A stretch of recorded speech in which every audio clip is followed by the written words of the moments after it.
Hello everyone, this is Gifted Assessment 3, and we're focusing on the myth of George Orwell, which is that myths that are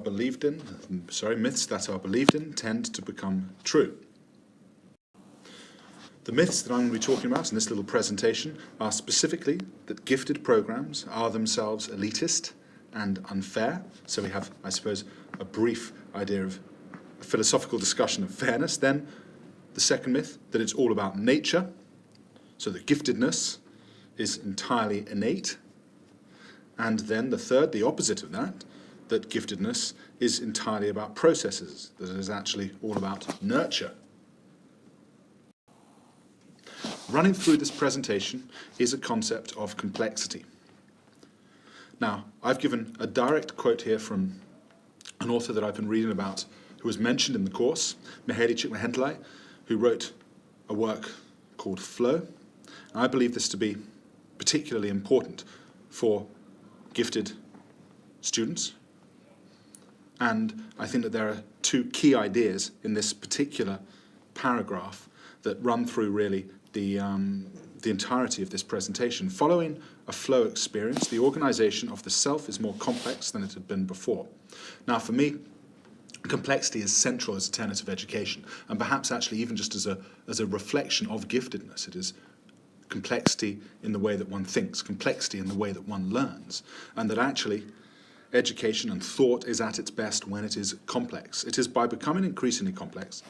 back to the quote now, that the self might be said to grow. Complexity is the result of two broad psychological processes. The first of these is differentiation. The second of these is integration. Now, I particularly like this because in some ways these two, this dual nature of sort of complexity, reflects my thoughts on giftedness, or an approach towards giftedness. That first of all, via differentiation, we get to consider, we get to think about a person and their individual abilities, their individual complexities,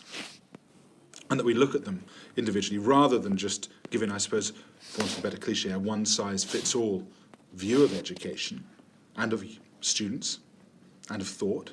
that we actually analyse and consider what makes people different, particularly in giftedness, particularly with the highly gifted, and that we're open towards this,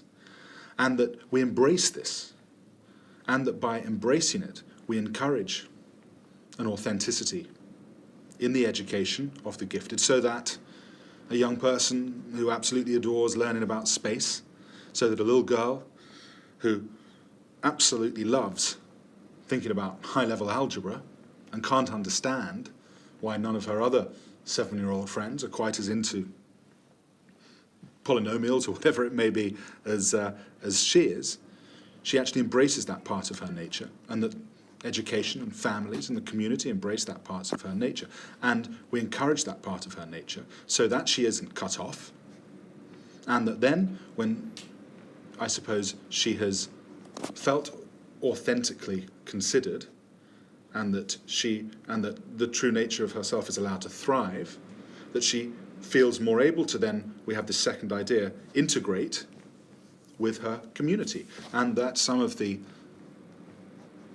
problems, some of the social problems of the highly gifted at least, that Dr. Gross discusses in her work might be nullified, I suppose, or at least lessened by such a process. And so the differentiation, the consider, and I think that really this is the important point, that yes, the differentiation, the consideration of the individual, and that then considering the individual and allowing that individual to thrive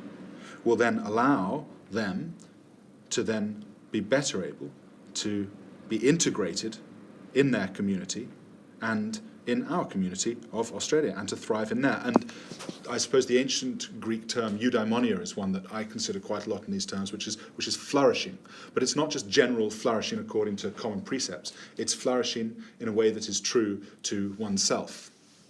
And I think that if we can do that, that's a really strong basis to work upon here with our consideration of giftedness. So, the first one, fairness. I've used here an image of George Orwell's Animal Farm, which seemed appropriate given that it was his quote that we were analysing. And the work of Animal Farm, albeit that I haven't read it for a few years, but I remember from my childhood reading it, it's great work, and I remember that with the best of intentions, these animals, hoping for fairness, hoping for equity, end up then not allowing the individual, in this sort of story, parable of communism, not allowing the individuality there until you have, I suppose, the embodiment of cruelty here with the pigs, which I think was first among equals, wasn't it? No, some are more equal than others, I think, wasn't it? That you had as that quote to do with the pigs here, and that actually here in Australia, in the best traditions of tragedy of Aristotle's sort of tragic form, that here Australia, with one of its greatest virtues, which is its fairness and its equity, is that then it ends up being a tragic flaw because we are worried then about others that don't necessarily fit into this grand scheme, and one has only to look at some of the research that's been highlighted throughout the course. Gross talks about that teachers prefer a struggling student to, or I don't know whether prefer is the right word, but that they empathise, perhaps, is better, with a struggling student more than they are able to empathise with the highly gifted. And then the research that was suggesting the difficulty in actually that it was easier to identify the moderately gifted, because the moderately gifted understand the sort of the correct, in inverted commas, way to behave in a way that sometimes the more profoundly gifted are unable to do. Now, if we, as Gross suggests, and I would hope that educators would, if we accept that those students with impairments, with learning impairments, should be afforded the opportunity to have that eudaimonia that I discussed earlier, to flourish, to thrive in whatever way is possible for them, then we should surely, going along with that philosophy, we should surely believe that those students who are perhaps different through their giftedness should be afforded a similar opportunity to thrive. I'm reminded in the context of this fairness of the story that Gross discusses when the principal of an American high school, Mr. Paluzzi, I believe was his name, was at a parent-teacher conference and spoke to the parents about a new program that he had in mind to create at the school, whereby gifted students were going to be accelerated and they would meet and benefit from being with older students, and that there was going to be a person employed, and there would be a program that they would compete, and the costs would all be funded by the school committee. And the parents were in uproar at the lack of democracy, the lack of consultation here, and he pointed out that this was already in process with their basketball program, and that I've noticed that in Australia that certainly all teachers seem to be absolutely fine with the concept of giftedness with relation to physical attributes, but when it comes to the more intellectual, they sometimes sort of rear back in panic from it. Now, I imagined that here, perhaps for me, in the late 1980s, my introduction to giftedness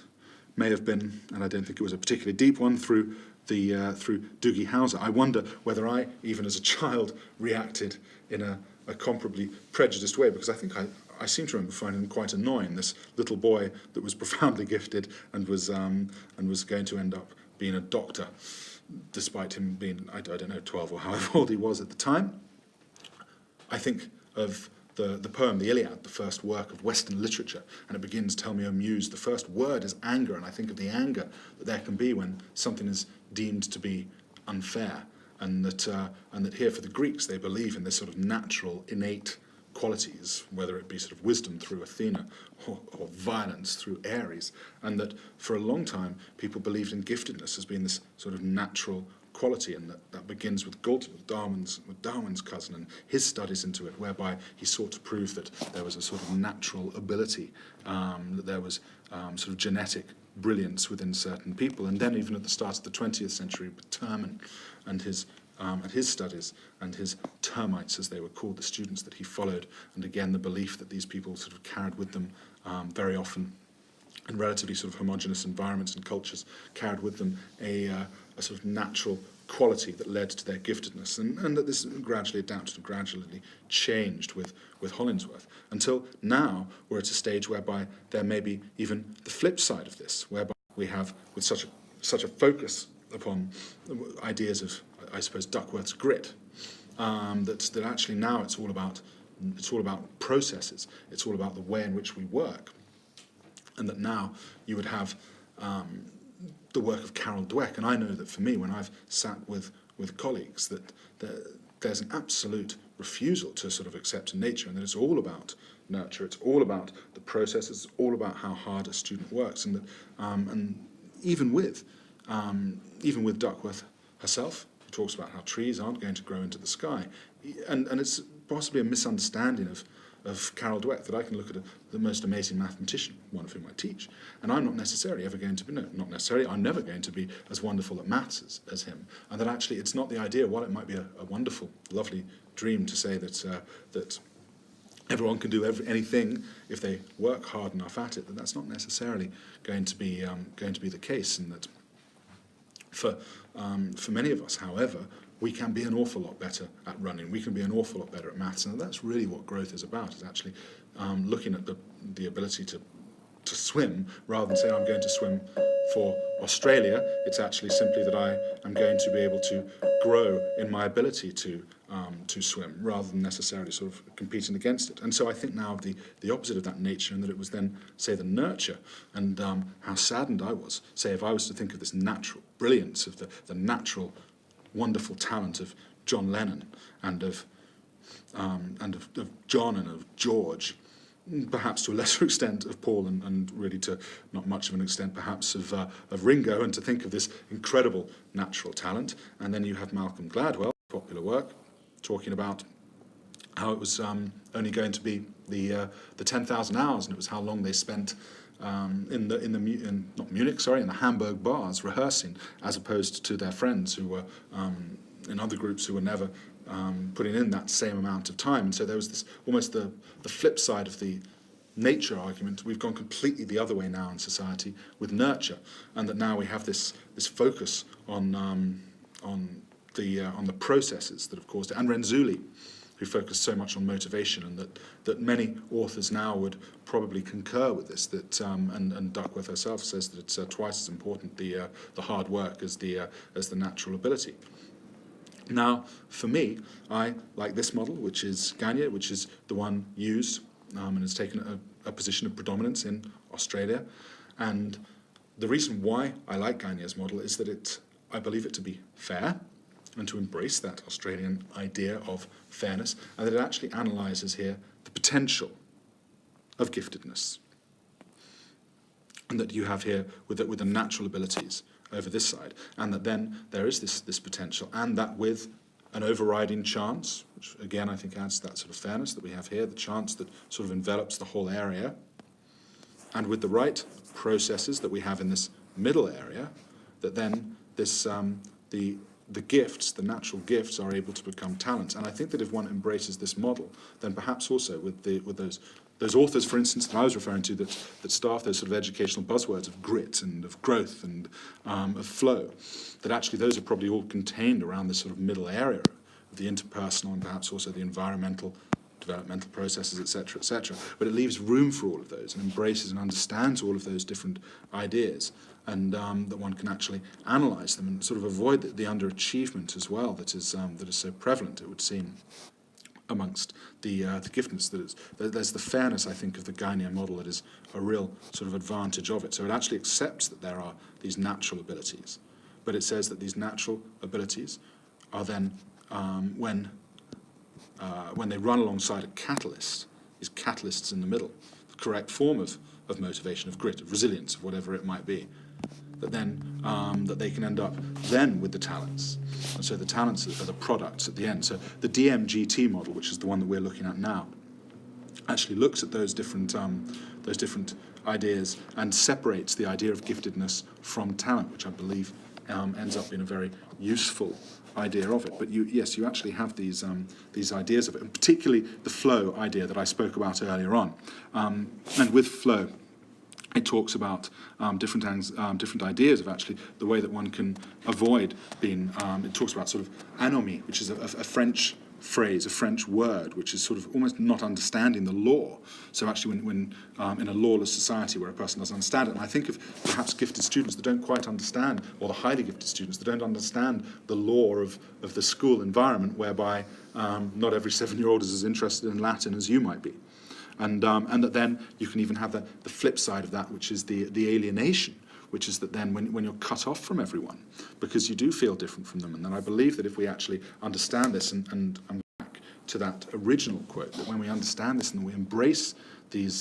the complexity of the individual and the complexity in the notion of giftedness, and that we celebrate those